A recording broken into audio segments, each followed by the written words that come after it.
Bonjour à tous, c'est Alessandro, bienvenue sur voixoffpro.tv. Aujourd'hui, une interview un peu spéciale puisque j'accueille quelqu'un qui a été autodidacte depuis qu'il a 11 ans. Aujourd'hui, il en a 17 ans, il s'appelle Valentin. On va l'accueillir tout de suite après le générique.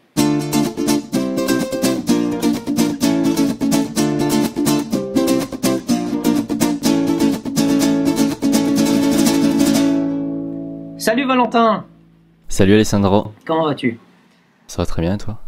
Très très bien aussi. Écoute, je suis très heureux de t'accueillir sur le blog de Voix Off Pro. Ah, moi aussi, ça m'a fait bizarre quand tu m'avais contacté, donc c'est vraiment un honneur maintenant, quoi. Allez. Alors Valentin, on va dire un peu en deux mots comment on s'est rencontrés et pourquoi j'ai vraiment souhaité à ce que tu as un peu ton mot à dire et qu'on sache un peu quel est ton parcours. Ouais.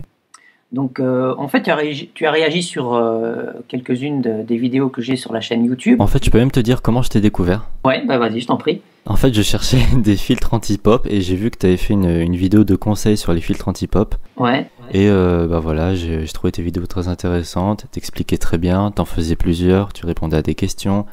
T'avais vraiment un bon suivi avec les gens de tes vidéos, donc je me suis abonné, j'ai mis des petits commentaires, j'ai acheté mon filtre anti-pop et je suis content de tes vidéos. Et voilà. Et comme vous entendez, Valentin a une voix, un bon médium, quoi. Hein. Un petit peu grave, quoi. Voilà, il a du grave, il a de la ressource. Ouais. Alors voilà, c'est comme ça. Et puis je me suis dit, tiens, c'est ce qui m'arrive. Hein. Souvent, je fais ça, hein, je vais voir un peu ce que font les gens. Je peux pas toujours m'attarder sur tout le monde, mais j'ai trouvé que chez toi... Je t'avais demandé en plus si tu pouvais, justement, si je pouvais avoir ton avis... comme ça, sur mes vidéos, sur mon site, je l'avais mis en commentaire justement. Oui, et c'est ça qui m'a amené vraiment à regarder. Oui, ouais. Mais même qu'on ne me le demande pas, parfois, bon voilà, quand il y a un lien, je vais jeter un petit œil. Et là, vraiment, j'ai été agréablement surpris. Voilà. Donc, tu disais, du coup, parce que je t'ai coupé en parlant? Ah, je disais que c'était un petit peu curieux, tu allais regarder les chaînes des autres personnes. Bah oui, je trouve que c'est toujours comme ça. Bah, oui, voilà, c'est intéressant. Ouais, qu'on fait des trouvailles, notamment une des trouvailles, on va aller sur le site. Donc voilà. Quand on arrive sur ton site, il y avait même laissé un message vocal. Donc il y a un plugin sur ton site que je trouvais vraiment génial, quoi. Oui. On peut laisser un message vocal. Ton petit message, c'était vraiment sympa. C'était très sympa ton message. Et, oui, le plugin est pas mal utilisé. Parce que à paramétrer, c'est pas évident. Enfin, on va pas rentrer dans ces détails-là, mais si. Voilà. Je te donnerai si tu veux le site, oui. Mais j'ai vu que c'était simple. Enfin, une fois qu'on a un blog, il y a moyen de le mettre. Mais je veux dire qu'on veut faire ça avec un site ordinaire, il faut que ça héberge le son, il faut que ça enregistre. Enfin, en fait, je suis avec WordPress. Ouais, mais c'est pour ça que je dis c'est assez facile à installer. Il n'y a aucun hébergement. Je dis ça parce que ayant créé des sites où tu galères avec le HTML, là en HTML, ça arrive. C'est beaucoup plus complexe que ça. Donc bref, un chouette plugin. Du coup, je t'ai laissé un message vocal et puis voilà, c'est comme ça que ça a embrayé. Alors que fait Valentin? Valentin, il crée sa propre musique et il fait également des voix off. Mais on va spécifier que Valentin a tout appris tout seul. Enfin, en tout cas, il s'est peut-être fait aider puisqu'il est en relation avec une radio qui a pu héberger certaines de tes créations et avec laquelle tu as travaillé. Un très bon contact, oui. Voilà, je vais descendre un peu comme ça les internautes pourront voir. Je trouve que ton site il est très dynamique dans le sens où voilà, il y a des différentes images. On est dans l'ambiance, je veux dire, studio. Il fonctionne comme un portfolio en fait, voilà. C'est pas vraiment un blog, c'est vraiment le portfolio où je mets toutes mes musiques, où je mets toutes mes créations. C'est vraiment totalement ouvert. Et oui, j'aime bien le côté en fait image, quoi. On a vraiment, c'est vraiment très axé, oui, sur l'apparence, mais en même temps, c'est un vrai portfolio avec tous mes widgets SoundCloud pour les sons, mes vidéos YouTube, mes descriptifs, la page contact. C'est vraiment très complet.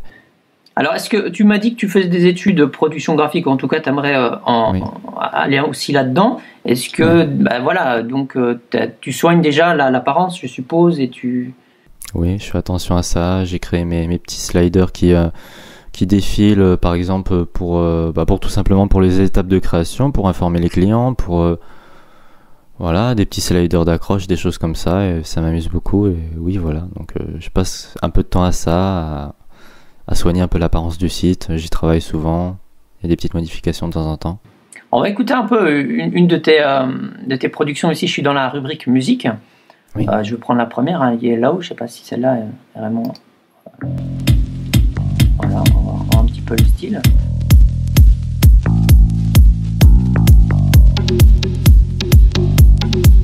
Ce qu'on remarque aussi, c'est que c'est très, c'est bien mixé, tout sort bien, quoi. Je fais très attention au mixage depuis quelques temps. Ouais. Je dois couper, sinon on nous entendra plus, mais voilà, je trouve que c'est pas un truc qui est dans les chaussettes, mais ça c'est dû au fait que tu connais bien ton logiciel. Tu vas peut-être nous en parler un peu du matériel que tu utilises pour créer tes musiques. Donc en fait, je sais même plus comment j'ai découvert, mais j'ai commencé avec FL Studio 9.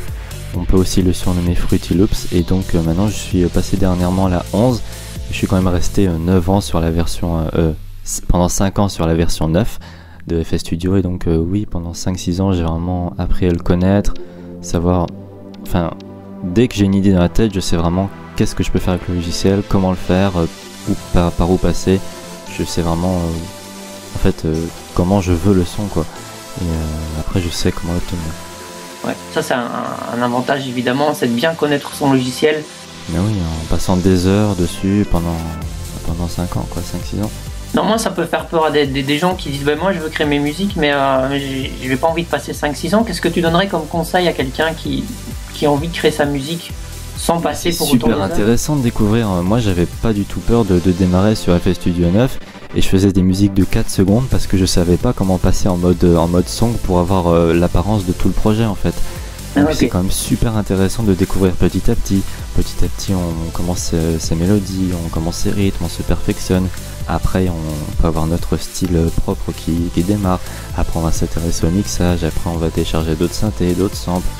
C'est vraiment très intéressant de commencer par soi-même et pas se cantonner à des petits logiciels par exemple qui peuvent proposer de faire de la musique en ligne, ou des logiciels vraiment plus débutants. FL Studio c'est quand même un logiciel qui n'est pas très compliqué par rapport à par exemple Ableton Live ou par exemple à d'autres logiciels, et donc non, faut pas avoir peur et il faut quand même s'y lancer. Après ça prend le temps que ça prend. Super résultat, on est fiers d'avoir appris ça tout seul. Ok, ouais. Et si tu avais un conseil à donner à quelqu'un qui fait ses premiers sons, tu l'orienterais plus sur apprends un peu déjà certaines bases, ou vas-y lance-toi, tâtonne. Vas-y lance-toi, tâtonne. Si t'as besoin, suis des petits tutoriels sur YouTube parce qu'il y en a énormément. Il y en a pas mal en français, il y en a beaucoup en anglais, il y en a beaucoup en allemand aussi. Il y a beaucoup d'Allemands qui travaillent sur FL Studio.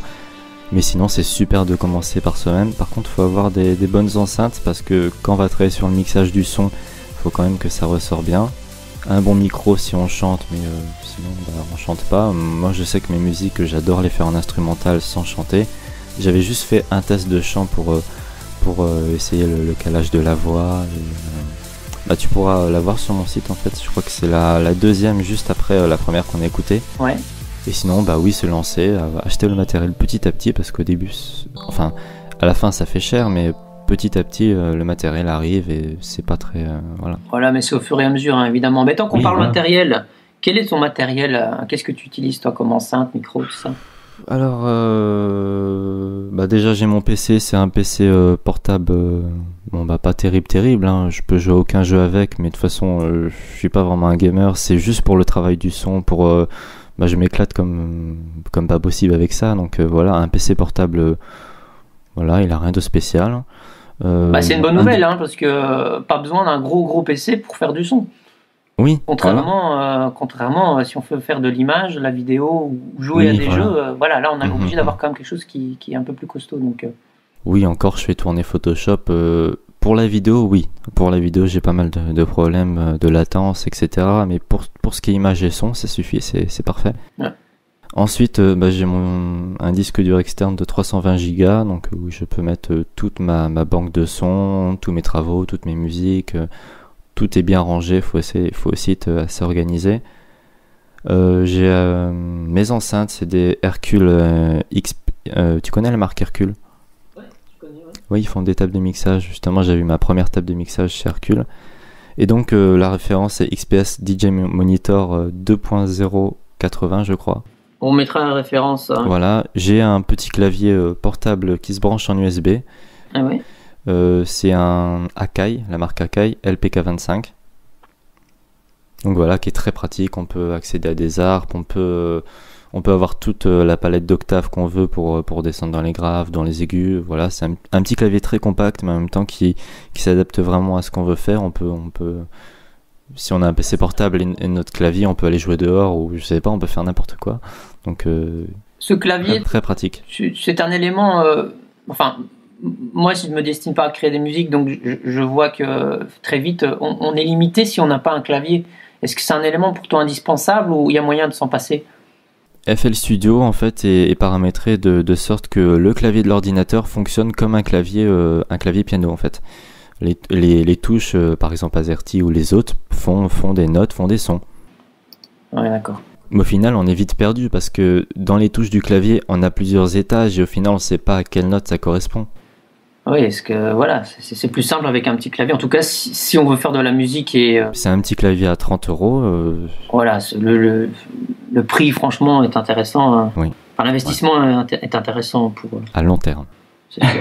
Oui, c'est sûr. Si on veut y passer juste 5 minutes et faire sa musique puis partir, là, c'est pas le cas. De toute façon, bon, le logiciel, voilà, si on investit là-dedans, pas besoin il coûte combien ce logiciel FL Combien Comment son prix, ça tourne autour de quoi un logiciel? Alors son prix, je ne sais pas trop parce que je l'ai craqué.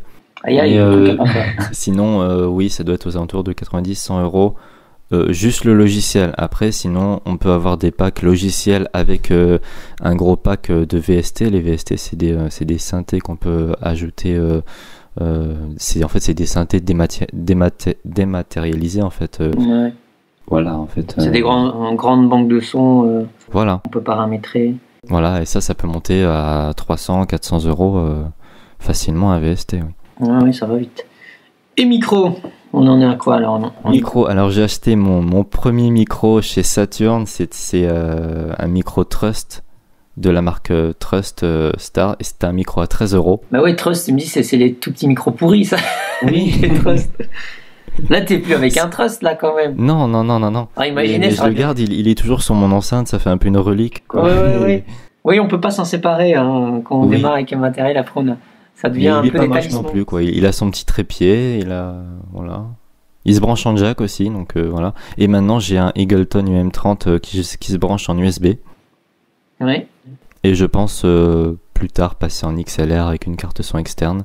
Prendre un Eagleton UM90 ou 60. Parce qu'il peut enregistrer la voix, il pourrait aussi enregistrer par exemple des percussions ou enregistrer des choses comme ça. Ouais, d'accord. Et donc, mais tu passerais en XLR parce qu'il y en a qui me demandent c'est mieux USB, XLR. Bon, c'est deux choses totalement différentes. Qu'est-ce que toi tu. Bah moi déjà je pourrais dire, enfin toi aussi tu peux avoir ton avis bien sûr, mais moi mon avis par rapport au logiciel FL Studio c'est quand même mieux le XLR parce que avec un micro USB on peut avoir certains problèmes de latence. Ouais. Heureusement FL Studio on peut y ajouter une carte son virtuelle qui s'appelle ASIO for All et en fait c'est une carte son virtuelle qui gère cette latence, mais on peut quand même avoir quelques problèmes de latence, alors que passer en XLR avec une carte son externe, on n'aura plus ce problème-là. Ouais, c'est ça. Et pour l'instant, je suis pas dérangé, je suis bien avec mon petit Eagleton USB. Alors la latence, pour ceux qui sauraient pas ce que c'est un décalage entre ce que vous allez enregistrer et le moment où vous allez l'entendre. Donc c'est un peu le retour de ce que vous faites. Oui, et quand on fait la voix, on doit quand même avoir un très bon retour. Quand on joue par exemple une musique, si vous appuyez sur la note mais que ça sonne qu'une petite, enfin je vais dire une seconde plus tard, c'est impossible de faire une mélodie. Et même quand c'est à quelques millisecondes, ça devient malgré tout difficile. Oui. Et même sans micro, par exemple, si on a des problèmes de latence quand on joue avec le clavier, on est très mal à l'aise d'appuyer sur une note et de la voir qu'après, on peut rien faire en fait. Ouais. Vous savez pas, la durée des notes et on va dire le fait de garder le rythme devient. Oui, il sera complètement chamboulé par le problème de latence. Ouais. Ok, donc oui. Moi, pour te répondre sur le XLR, j'ai commencé avec du XLR de toute façon. Oui. L'USB est très bien si on est mobile et qu'on ne fait qu'enregistrer du son, enfin de la voix par exemple. Puisque voilà, il suffit un portable, un micro USB, on est parti. Néanmoins, maintenant, je n'ai pas pu tester la qualité d'un micro USB puisque je suis en XLR. Mais le XLR, bien qu'il ait ses avantages on peut vraiment aller dans le détail, aller chercher pour moi beaucoup plus de paramètres. Voilà, le matériel peut être beaucoup plus lourd. Mais si on est à demeure, on fait son petit home studio, il n'y a aucun souci, travailler en XLR. Tous les micros. C'est pas un petit problème de casse-tête de trouver une carte son externe pas trop énorme comme une table de mixage, mais juste une petite carte son externe qui peut délivrer du XLR, mais qui a également une alimentation fantôme. C'est pas un peu casse-tête? Parce que moi, j'ai eu pas mal de problèmes avant d'en trouver une. Moi, j'ai une Xbox. L'alimentation fantôme, je ne m'en sers pas. J'utilise un autre.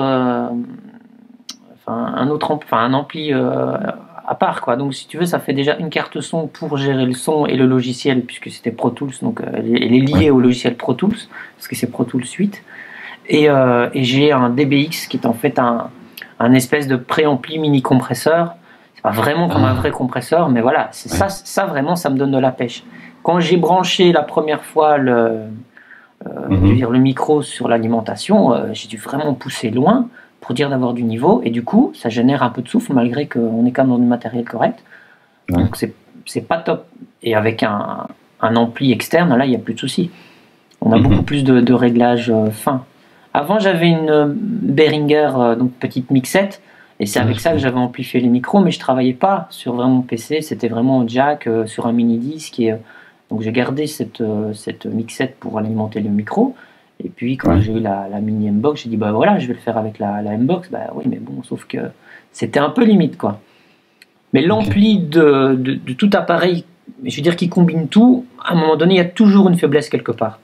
Donc la carte son fait très bien son boulot de carte son pour le prix, franchement, c'est tout à fait correct. Mais maintenant, si vous prenez un ampli qui est destiné à amplifier et à préamplifier le micro pour lui donner le courant, et en plus, s'il y a des petits réglages sur l'ampli, pourquoi pas, voilà, là vous aurez quelque chose de... Si vous prenez vraiment un compresseur, il va faire amplificateur, et vous pourrez vraiment ajuster votre micro le plus fidèlement possible, mais c'est un coût aussi, évidemment. Maintenant, on vend des petits amplis, parfois avec certains micros, un ampli qui se branche sur le secteur, et il fait son boulot d'ampli. Surtout sur des micros à lampe, par exemple. Donc il y a un ampli à lampe, et la qualité de l'ampli fait que le son est plus chaud, plus rond.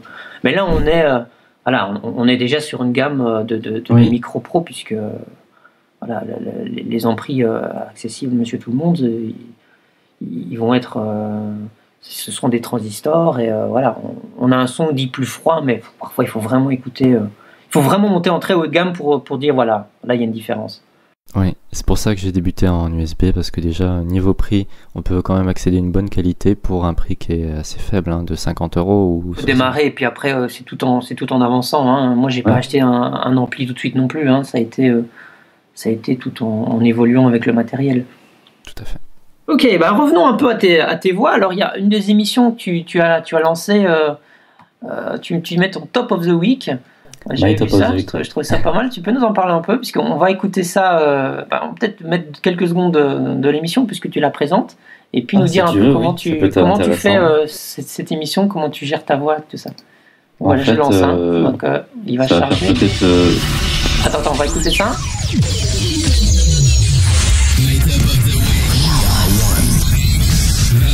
My Top of the Week, c'est tous mes coups de cœur de la semaine. My Top of the Week, tous les vendredis sur Summer Radio. Et voilà, on y est, là on est sur on se croirait sur une grande radio. Donc, je dis, on se croirait sur une grande radio, quoi. Oui. Ça le fait, quoi. Ça le fait à fond. Ouais. Et tu fais tout ça tout seul, donc. Oui. Et bien sûr, après je passe ça à la radio qui héberge le son. Maintenant, l'émission est arrêtée parce que avec l'école, j'avais pas plus forcément trop le temps, et c'est quand même assez long à préparer une émission. Il faut réunir les musiques, il faut placer les musiques, il faut enregistrer, il faut placer la voix, il faut avoir le rendu, etc. Donc c'était assez long. Mais sinon, c'est une émission que j'avais depuis peut-être 1 ou 2 ans en tête quand même. Parce que je suis vraiment passionné de musique, de tout style, surtout techno hands up, et aussi de chill step, des musiques assez calmes, remplies de basses, qui transportent vraiment. Et donc j'avais cette petite idée en tête de faire une radio pour faire découvrir mes goûts musicaux, et au final j'en ai profité pour faire l'émission My Top of the Week et la passer sur Summer Radio. Ok. Alors toi, comment tu gères ta voix, puisque tu m'as parlé du matériel, tu connais bien ton matériel, mais vu que tu es autodidacte, bah voilà, là, vraiment dans le ton, on a l'impression d'entendre un animateur radio, enfin, ce qu'on entend dans les pubs d'aujourd'hui. Donc comment tu t'y prends et comment tu es arrivé à ce niveau-là tout seul? Tu veux dire pour l'émission ou pour ta le voix, reste? placer ta voix, faire ton jingle, parce que c'est un sacré boulot de déjà faire une petite partie musicale, tout bien mixé, mais en plus, toi, tu fais la voix, tu greffes ça dessus. Donc comment tu t'y prends Bah, je suis vraiment assez fier de ça en fait. C'est surtout que ma particularité, c'est que je me considère pas comme une voix off professionnelle, mais je peux me dire que je suis voix off. Donc je suis voix off et en même temps, je peux gérer tout ce qui est son et je peux faire mon jingle sans passer par quelqu'un d'autre ou etc. Donc je suis vraiment oui autodidacte et vraiment seul pour faire ces choses-là. Après c'est de l'entraînement. J'ai commencé par faire en fait des fausses pubs ou des choses comme ça pour m'entraîner, pour m'amuser, pour me comparer peut-être à d'autres voix off, etc. Et bah, depuis tout petit, je m'amuse à faire des voix graves, des voix drôles, tout ce qui est ton de radio, animateur ou tout simplement de jingle. J'adore la voix off de Skyrock, alors j'ai vraiment mis du temps à essayer de la cerner, pas la copier, mais la cerner pour au final avoir à peu près le même ton et plutôt oui, rechercher ce type de voix, même en gardant ma personnalité et en développant ma voix. Ouais, parce que c'est important, c'est vraiment comme tu dis, c'est capter le ton de la voix, c'est vraiment la couleur pour pas qu'on dise bah tiens, ça ressemble pas à une pub radio. Et c'est un espèce de formatage en même temps. Hein, un peu, oui. C'est un formatage, on va dire. C'est pas que c'est vraiment un formatage. Mais malgré tout, voilà, toi, tu as gardé ton identité là-dedans. Donc forcément, on entend bien que c'est de la radio, mais on sent derrière, bah voilà, c'est ta manière de dire, d'aborder la chose. Enfin, moi, c'est difficile de dire A plus B, mais je ressens ça. Je ressens que c'est pas du copier-coller, tu vois. C'est toi, ta manière de faire les choses. Bah, je pense que en fait j'ai capté le truc, mais j'ai bien sûr gardé ma personnalité pour après développer ma voix, mes voix d'ailleurs, parce que j'ai une voix assez grave, donc je peux aussi aller jouer dans les graves, les très très graves, médium et un peu plus aigus, même si j'utilise pas l'aigu, mais voilà, j'ai vraiment une palette de voix que je peux avoir et au final que je peux me concentrer à les développer, à les rechercher, voilà. Donc c'est vraiment très intéressant. Oui. Ouais. Et donc là, c'est sur des pubs radio aussi, parce que moi je trouve que ça matche bien sur les pubs radio, ça c'est clair. Est-ce que tu as d'autres styles de voix que tu as fait qui n'ont rien à voir avec cet univers-là? Eh ben, j'aimerais bien essayer ce qui est doublage ou par exemple documentaire, choses comme ça. Par exemple quelqu'un qui parle en anglais et moi par exemple faire la voix par-dessus en français. Ouais. Pas sérieusement, mais un entraînement comme ça pour rigoler, pour essayer. J'adorerais faire ça et je pense que je vais pas tarder à le faire. Et sinon, oui, voix de documentaire pour essayer, ou doublage de film, même si ça doit être très compliqué à faire. Mais ça doit être amusant, ouais. J'ai vraiment envie d'essayer plusieurs secteurs. Parce que niveau radio, je pense que... je dis pas que je connais tout, mais j'ai déjà assez recherché de ce côté-là et j'aimerais bien essayer d'autres secteurs. Voilà, tu veux un peu varier la palette. En tout cas, celle-là, oui. tu la maîtrises assez bien. Et puis, puis aller sur un autre secteur. Pour essayer, oui. Bah, moi, le conseil, c'est de faire comme tu as fait en radio, c'est d'écouter ce qui se fait et de reproduire, puisqu'on est totalement sur un autre univers, par exemple, si tu fais du documentaire. Mais, et puis voir voilà, si après tu te sens à le faire. Par exemple, tu vois, tu peux dire, ouais, non, mais finalement, c'est pas dans mon énergie, j'y arrive pas, je reste trop animateur radio ou trop radio. Tu vois ? Oui, après, faut pas non plus garder une certaine étiquette, mais continuer à jouer et essayer de faire ces voix-là. Ouais. Ça doit être possible. Alors, et pour le doublage, là par contre, c'est plus compliqué en le sens où il y a quasiment qu'en studio de doublage que tu pourrais passer à l'action vraie. Parce que de chez soi, ça reste assez difficile. Il n'y a pas la bande rythmo, il faut un logiciel pour lire le texte. À moins d'avoir une vidéo avec une bande rythmo qui est rare, ça, facile à lire, mais sur Internet, oui. Parce qu'il y a tout un problème de droit. D'ailleurs, moi, en voulant montrer parfois sur ce côté doublage, c'est très compliqué. Puisque soit mettons que j'aille filmer en studio, je peux pas mettre comme ça un travail qui est en cours sur Internet. Je vais avoir des problèmes de droit. Et une fois fini? Une fois fini, ça appartient aux chaînes de télévision, aux clients, donc on peut pas mettre... déjà même sur certaines maisons très connues, on peut faire la promotion de leurs films, dessins animés, mais pas mettre un extrait... En tout cas, tout ce qui est français, on en trouve pas des extraits. D'accord. Et sinon, quel serait ton conseil en fait pour débuter dans le doublage, Alors, où s'axer pour découvrir des studios? là-dessus, c'est pareil, c'est essayer d'écouter ce qui se fait. Parce que le travail est totalement différent de la voix off pure. Le doublage, c'est oui, on joue avec sa voix, mais là, on doit jouer la comédie. Donc, on n'est plus sur un registre uniquement voix. Il ne suffit pas d'avoir une belle voix ou de s'appliquer à gérer sa technique au micro, puisqu'elle est totalement différente. Maintenant, avoir une expérience au micro, ça va aider, bien sûr. Mais c'est vraiment le jeu. Donc là, il faut écouter. Jouer la comédie, s'imprégner du personnage. Il faut vraiment écouter une version originale.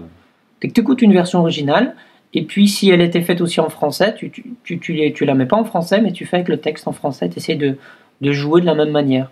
Mais voilà, pour s'entraîner, c'est quand même pas... Il faut vraiment écouter et restituer. Là, on doit laisser sa personnalité de côté, bien qu'on l'a un peu derrière nous, mais on doit vraiment donner comme la personne l'a fait en voix originale, en VO. C'est ça le plus difficile.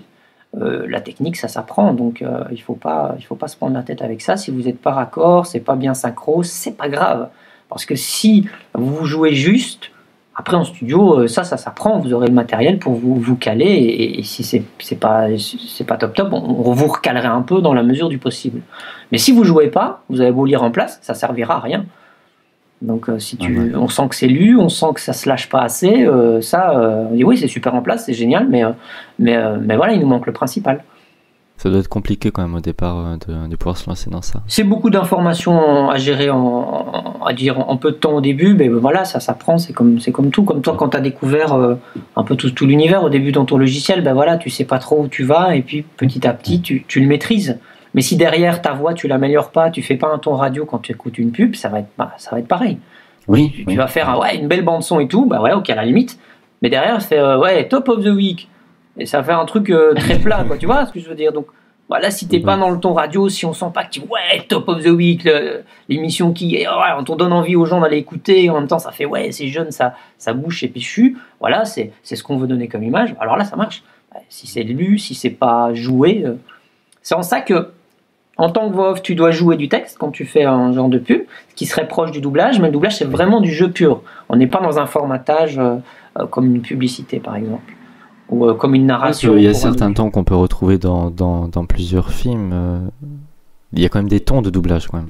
Ouais, en fait, c'est parce que c'est les tons, par exemple, série, donc on sent qu'on est sur une série, donc c'est un petit côté plus léger dans le fait de jouer, tout ça. Mais voilà, on a aussi nos petits, entre guillemets, formatages.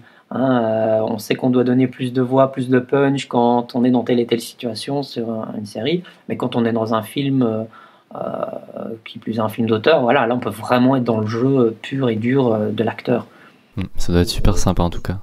C'est très très très sympa, ouais, en tout cas, oui. Alors, allons un petit peu sur tes objectifs là. Maintenant, qu'est-ce que tu m'avais parlé d'un petit projet? Qu'est-ce que tu aimerais, vers quoi tu aimerais aller? Ah bon, je t'ai parlé d'un petit projet? Bah oui, comme tu m'as dit, plus tard, avec le graphisme, tu aimerais... Oui, plus tard. Oui, donc... Pas dans l'immédiat, évidemment, mais c'est un projet à plus long terme. Mais c'est une idée que tu as comme ça en tête et que tu aimerais développer. Étant donné que je suis dans une école de PAO, donc production assistée par ordinateur, production graphique, j'aimerais bien plus tard gérer mes deux passions en fait, la passion du graphisme et de la photo aussi, et avec ma passion du son que j'ai assez développée pour plus tard peut-être créer une société, une entreprise qui pourrait gérer l'image du client, le visuel, et l'image du client aussi, tout ce qui est son, audio. Par exemple, un client qui voudrait un certain habillage radio ou par exemple audio, je pourrais également cerner la même intention dans le même visuel. Au final, ça fait un meilleur rapport client et au final, je peux l'axer sur le visuel et sur l'audio. Vu que c'est mes deux passions, en même temps, ce serait vraiment super.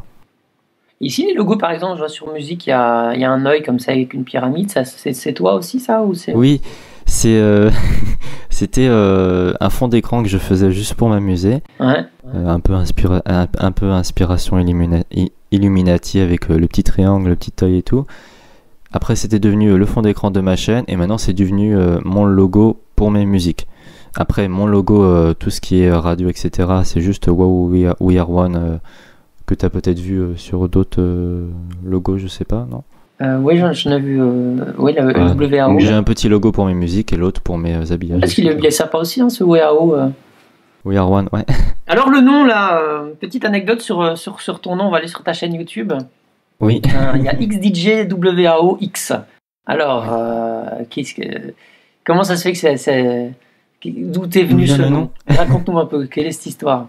Ah bah oui, cette histoire, c'est tout simplement quand j'avais 11 ans, quand j'ai commencé à mixer, j'ai écouté une radio qui m'a donné envie de mixer. C'était une radio basée en Allemagne qui diffusait de la techno hands up. Et donc j'écoutais cette radio pendant des heures, j'adorais les petites mélodies joyeuses, j'ai commencé à mixer. Et le slogan de la radio Techno Bass FM, c'était We Are One. Et donc j'ai pris les premières lettres de ces 3 mots, ça m'a fait wow, DJ wow. Et donc j'ai lancé ma première chaîne YouTube où j'ai posté mes premiers mix. Bon, c'était nul, j'avais 11 ans, mais ça m'amusait, j'adorais ça. Et au final, la chaîne a été fermée pour cause de droits d'auteur. Et j'ai dû rouvrir une autre chaîne. Et si j'ai mis des X sur les côtés, c'est pas pour faire joli, c'est pour cause technique en fait, pour pouvoir rouvrir ma deuxième chaîne. Et donc c'est comme ça qu'est né mon pseudo. Comme quoi, on va dire un petit détour par la case problème de droit, et ça t'amène à faire autrement. Et moi j'aime bien ça aussi, cette façon de faire, c'est que tu vois, t'aurais pu dire oh bah merde, tant pis, voilà, c'est foutu, j'avais une chaîne, c'était génial, et puis maintenant je dois faire autre chose. Eh bien, il y a toujours un petit moyen détourné, hein, c'est de trouver la faille. Voilà, t'as ajouté un X à l'avant, X à l'arrière. Je voulais garder le pseudo là, je l'ai gardé. Hein. Et voilà, on n'a plus rien à te dire. Et ça arrive comme ça dans les marques, hein. C'est soit le premier arrivé, premier servi, et puis là, tant pis. T'arrives quand même par un moyen détourné. Et je trouverais que on peut conclure cette interview là-dessus, mais il y a toujours moyen quand vous n'arrivez pas, vous êtes face à une porte fermée, de trouver un chemin de traverse. Tu veux une autre anecdote? Un contour. Ah bah vas-y, tant qu'on y est. Même l'anecdote qui m'a lancé dans la voix off et dans tout ce qui est jingle et habillage d'antenne. Allez, allons-y. Allons-y. C'est avec quand je suis allé voir le film Radio Stars au cinéma, tu l'as vu? Radio Stars, c'est avec des danseurs, ça, non? Ou je me trompe? Non, c'est en fait... ah oui, attends, tous les animateurs radio, là, qui voyagent à travers la France, c'est ça? Voilà, c'est ça, parce que leur radio est passée en 2e place au lieu de 1re place.